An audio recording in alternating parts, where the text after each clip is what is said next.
This is chapter 16 of A Boy Called Bat, and it's called A Correspondence.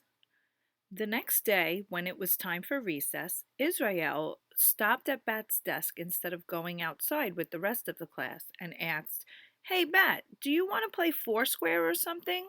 "No," said Bat. He was still sitting at his desk. "No, you don't want to play Foursquare?" "No, I don't want to play anything," Bat answered. All the other kids had left the classroom, and Bat really wanted Israel to leave too, so that he could talk to Mr. Grayson in private. But Israel kept standing there like he was waiting for something. "Well, do you want to go outside and just not play anything?" "No," Bat said, "I don't." Israel stood next to the desk for a moment longer, sort of smiling, like he was waiting for Bat to say something more. But what could he be waiting for Bat to say? In his head, Bat ran through the list of things that he was supposed to remember to say to people. "Excuse me, I'm sorry, please, may I, thank you." "Thank you," Bat said. Okay, said Israel, and he shrugged, and then finally he left. After Israel was gone, Bat went to Mr. Grayson's desk. Mr. Grayson had a stack of their current event assignments in front of him, and he was making comments on each one in a green felt tip pen. "Mr. Grayson," Bat said, "I need your help." Mr. Grayson put the cap on his pen and set it down. "I'm all ears," he said.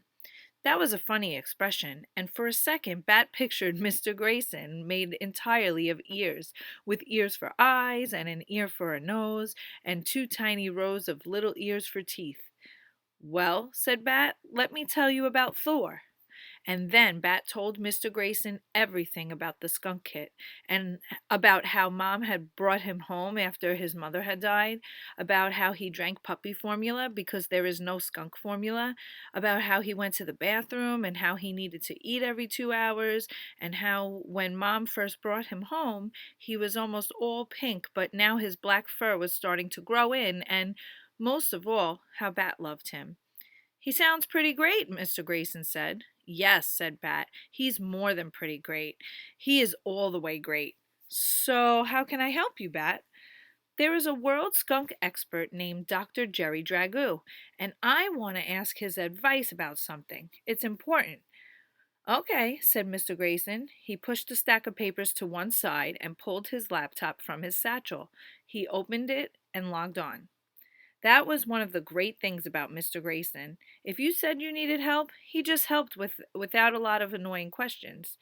"There's only one Dr. Jerry Dragoo," said Mr. Grayson. "He's a professor at a university. We can write him an email if you want. That's his email address right there." Could it really be this easy? Could Bat really just write to the skunk expert? Bat liked to send emails. He sent emails every month to his grandmother who lived in Idaho because he hated talking on the phone. Emails gave you time to think. "Okay," said Bat. "What do you want it to say? I can type for you." Mr. Grayson clicked on his email icon and typed in the address. "That's all right," said Bat. "I like to type." Mr. Grayson let Bat sit in his chair.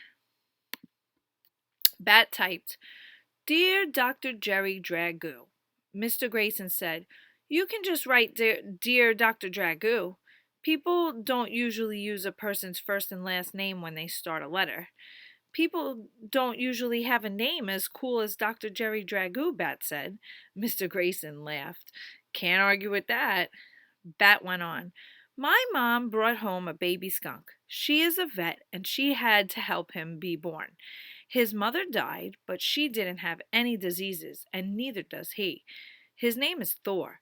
I want to keep him as a pet because I know I can be a good pet caretaker.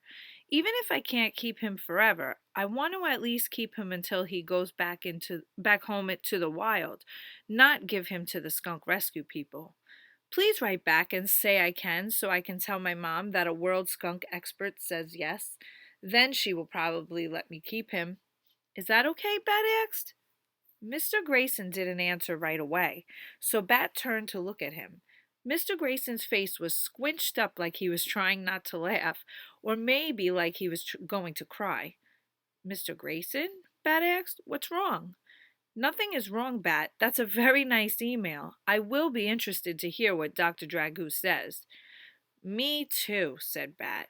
At the end of the email, he typed, Sincerely, Bixby Alexander Tam. People call me Bat.